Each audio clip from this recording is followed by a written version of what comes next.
May I please welcome, extending a warm welcome to Mr. Sanjay Bell, Chairman, CII National Committee of Leadership and HR, CEO and co-founder, Nextco Private Limited, Chairman, Smart Wheels Inc. and Palo Alto USA. Would also like to invite on stage Mr. Harith Nagpal, Managing Director and Chief Executive Officer, Tata Play, to join us as well and take a seat on stage. Let's welcome our speakers by putting our hands together. Warm welcome, sir. Over to you, sir.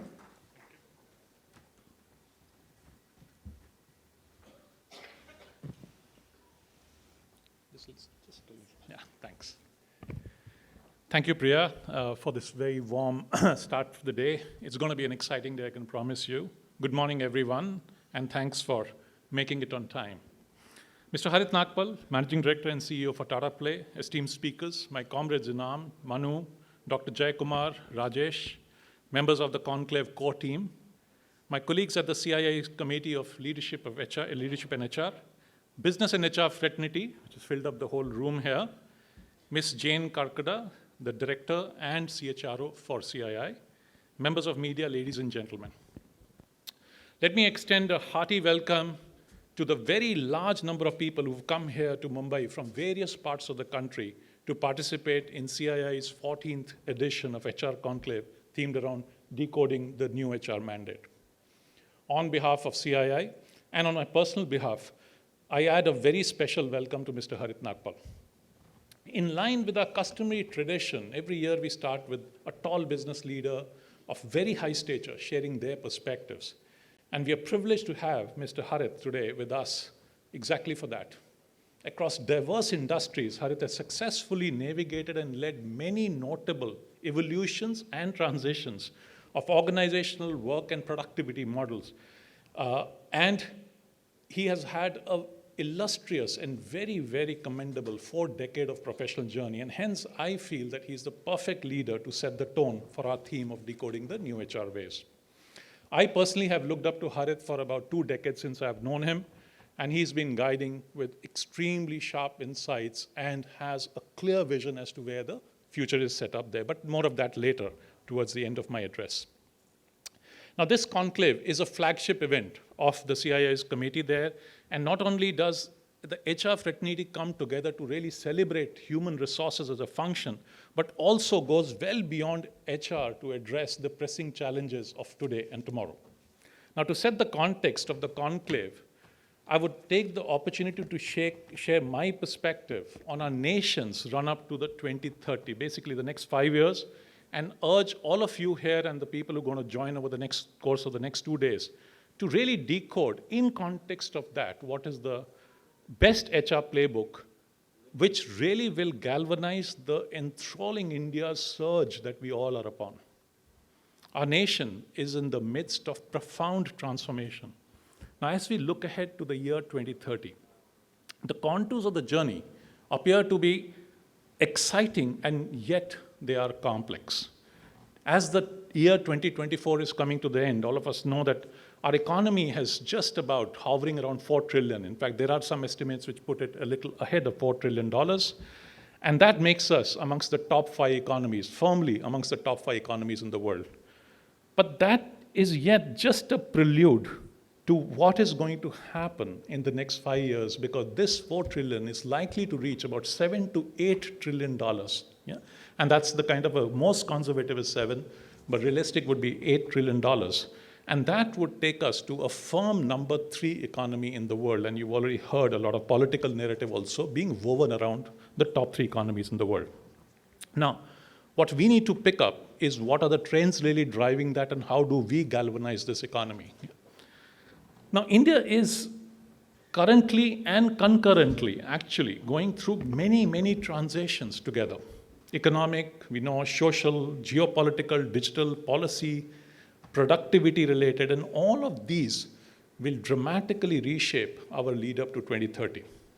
In fact, in many ways, these changes are bound to be bigger and more forceful than anything that we have seen in the recent decades.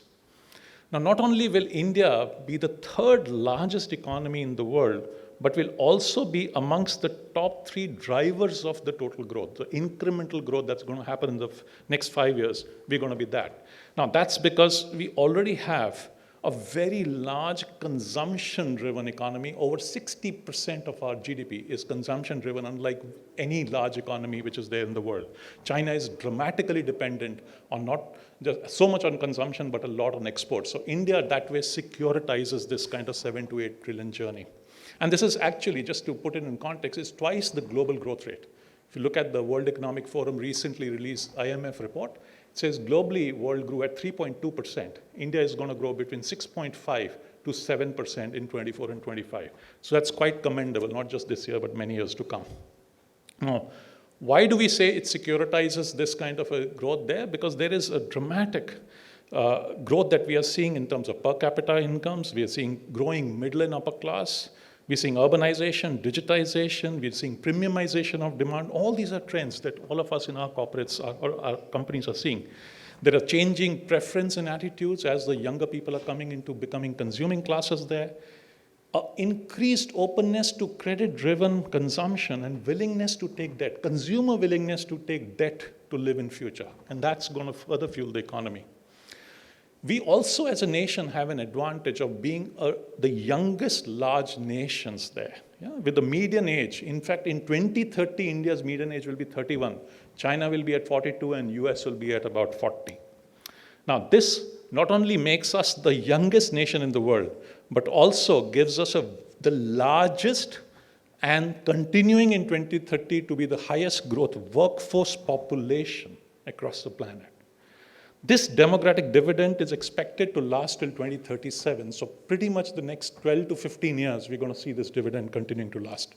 Now, simply put, anything which is low dependency or more working age population means we're putting more money in the hands of consumers, which then bolsters the essential and non-essential spends both. Yeah? That's what it really means.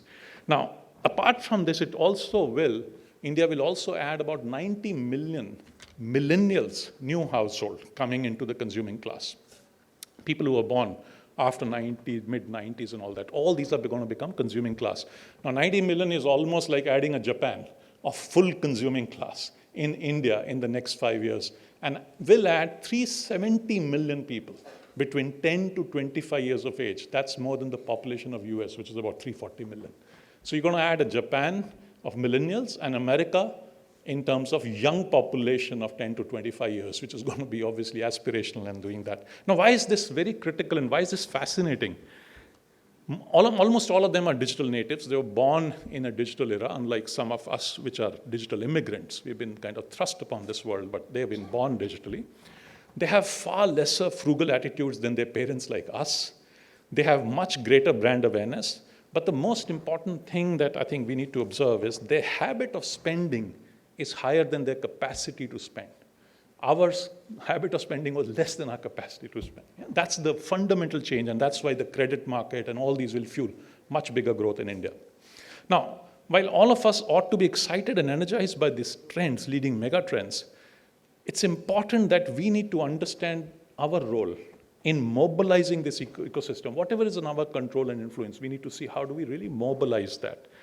Now, sheer size of India's young population not only ensures that we will have, all of us in our jobs will have much larger domestic labor pool, but also raises the possibility of India becoming the largest labor supply hub. In fact, in the next 5 years, 1 in 4 people getting supplied, a skilled manpower getting supplied to the global labor pool is going to come from India. And that's quite dramatic because that really means that beyond India, there is going to be a heavy demand happening across the shores.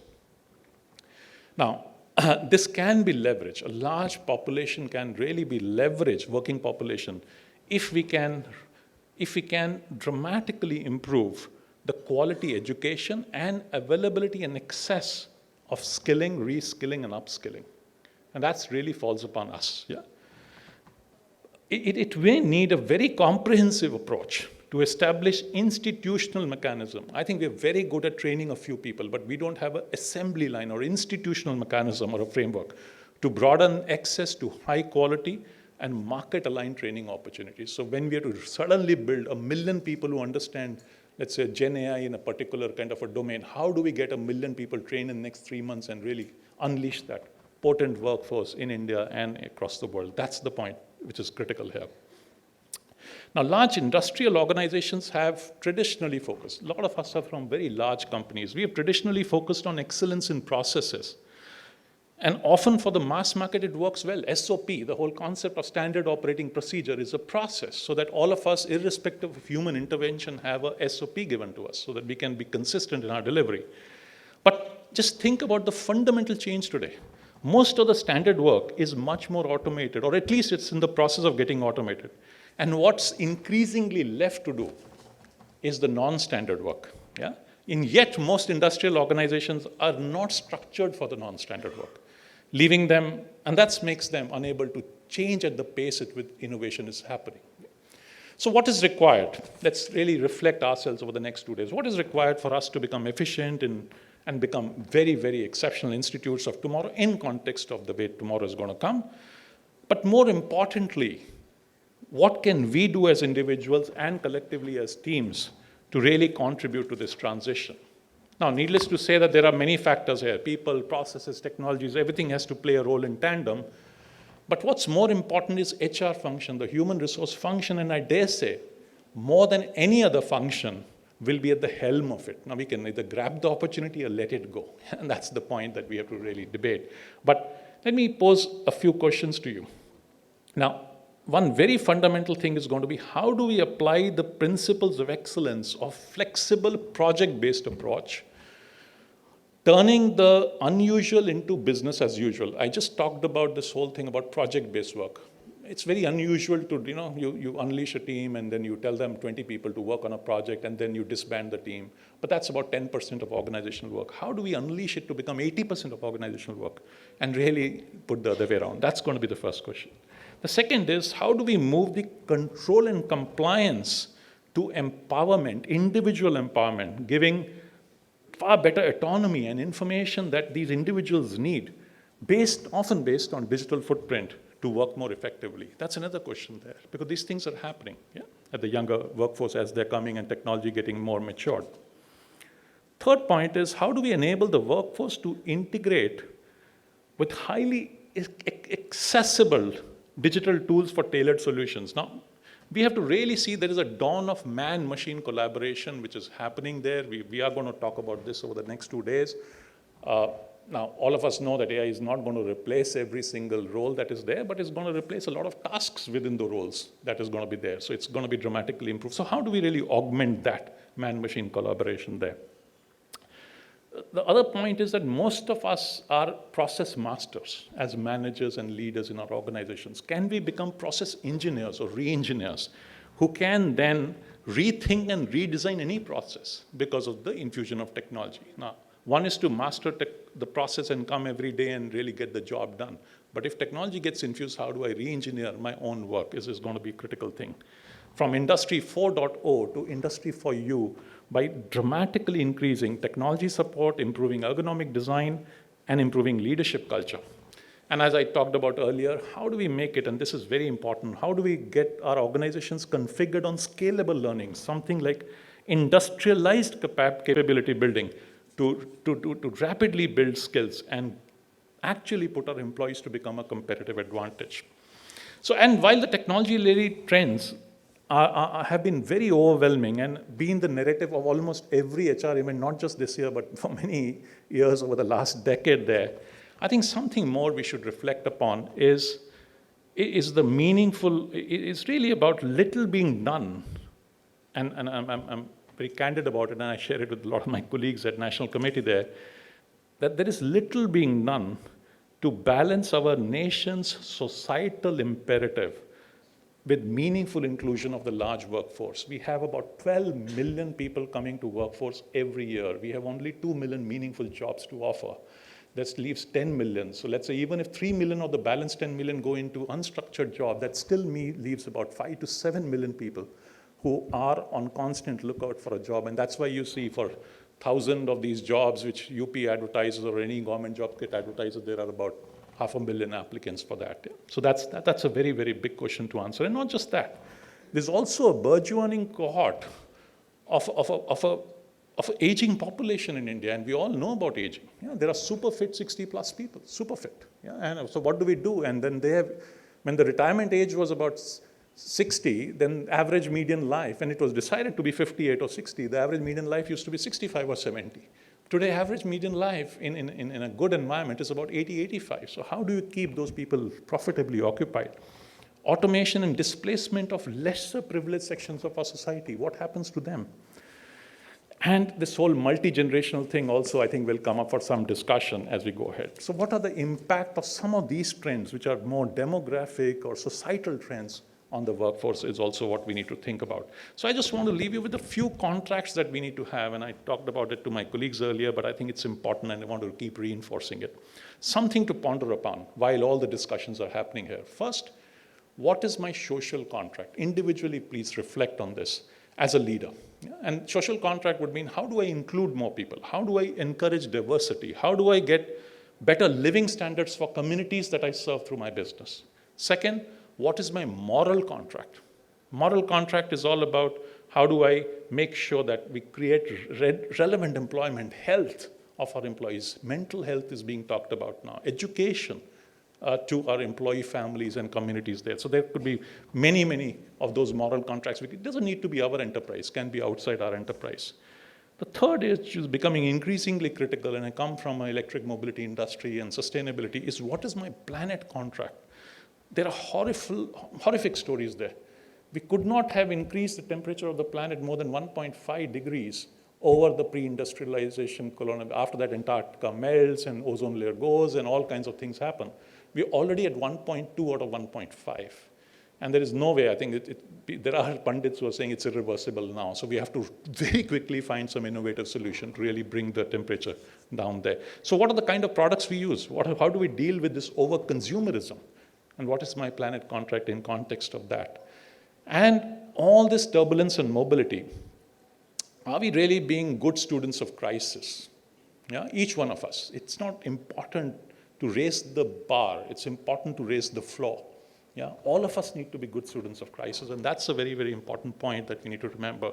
And of course, how do we add to the mental and well-being and happiness of our teams? In a recent survey, I think BCG released that, said 55% people are feeling burnout in their work environments. 55%, that's 1 in 2 people, feels burned out. It's crazy. Now, it may be misplaced burnout, but whatever counseling is required, guidance is required, what kind of environment is required must be looked at. So again, social, moral, planet, learning, and people service. If we can just think about that parallelly over the next 2 days, it will be good service. So overall, the country is an embodiment of change, and it's very fortunate that all of us are here. This change is going to be a positive one. It's going to be serving as a testament to our resilience, dynamism, and aspirations. Not just ours, about 1 billion strong populace that we have. And how we really navigate is going to be a deciding factor there. So over the next 2 days, I think we all must endeavor to come at a workable solution or a kind of an effective operating model for HR playbook there. Now back to Harit, and I'm going to hand over to him soon now. I did mention that Harit is the managing director and CEO for Tata Play. It was formerly Tata Sky, yeah, not kind of long back when it was launched there. And he's been there pretty much from its inception, yeah, since 2010. And that's the reason what you've seen actually in media entertainment, the massive transformation industry has gone through. I think it's his visionary leadership and ability to drive innovation in this dynamic industry. I think one of the most dynamic industry, which changes by the hour, that he's been able to take Tata Play to a market leadership in extremely competitive, kind of hyper-competitive, I would say, industry. A restless reader, and you would see that in his speech and I think Q&A, and if you've known him, obviously you know him. He's infused with, I would say, infinite positive energy. He's effectively transitioned from FMCG to retail, to telecom, to media entertainment, and having worked for Lakme, Marico, Shoppers Stop, Vodafone, and Tata Play. But to me, what's equally, if not the most exciting or the more exciting faces of Harit is his personal side, and I'm sure it'll come through. He loves reading, very fond of attending. I read somewhere, Kavi Sammelans, Harit, you used to attend when you were in school there. Yeah, he started playing flute. Hold your breath. He started playing flute 15 years back, just 15 years back, and used to carry it during his corporate trips. और सारा दिन market में काम करने के बाद hotel में जाके after dinner he would practice that. I think to get perfect at that, and possibly The next we meet him, he's going to be a professional actor because he just took some, I think, training classes from some professional team to know what are the nuances of really, or nuances, signs of acting there. So it's such a multifaceted man, has such a strong personal side to him, which I really admire. He recently actually published his first book. It's called Adapt to Thrive and Not Just Survive. It's an effective guidebook, and I'm going to talk about it in the Q&A again and ask him about it. It's a guidebook for business leader, B-school aspirants, and budding entrepreneurs. A lot of you are sitting there, so you must check that book out. Now, to me, Harith is a leader that companies dream to have at the helm of affairs. His effervescent charm and immense knowledge about industry makes him a true guru. And I have been his colleague on the other side of his competition in DTH for a few years since I have known him. So we have an absolute cracker of the inaugural session. But before I hand over the baton to Harith, I'll be failing in my duty if I do not mention the tremendous work played by HR Conclave team, led by Manu. Manu, where are you? Raise your hand. Somewhere, that's Manu Vadva. Dr. Jayakumar, sitting here from L&T. Supported by, unfortunately, we don't have Indrani. Indrani met with a little unfortunate accident there, but she's been a constant face for 14 years now on this thing there. She's in Calcutta, but recuperating well, so owed to her commitment there. Miss Jane Karkada, who's taken over very quickly, actually. She's the executive director and a head of HR for CII. She's here. And a very effective team. We have Orko, we have Shubhadeep, we have Madhulina, we have Nagma, and a few of the more colleagues from CII. So thank you, each one of you. Thank you, our supporting partners there, who have really worked relentlessly over the last few months and curated this very, very topical program. I'm sure you will enjoy that.